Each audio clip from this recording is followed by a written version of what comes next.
Welcome to the Banker Lamp. Please enjoy the video. In this video, I will explain how to start your Ford Ecosport when the key battery is down. First, you'll need to access the hidden physical key blade from your fob. Then, locate the specific key slot, usually near the steering column or the start button. You will use this slot to help the car recognize your keys signal, even with a dead battery. This method ensures you can get moving quickly. To begin, carefully examine your key fob. You'll notice a small release button, typically located on the side. Press this button firmly, and a hidden metal key blade will pop out slightly. Gently pull this blade completely free from the fob.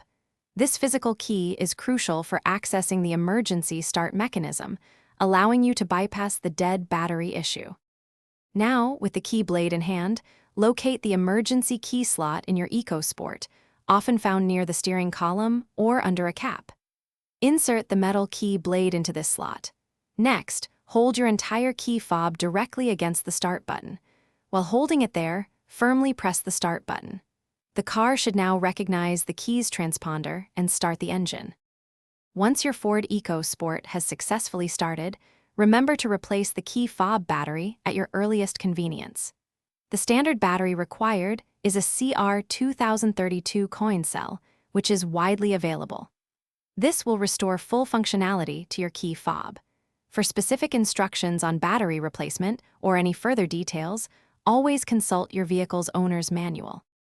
Thanks for watching. If this was helpful, leave a like and consider subscribing. See you next time.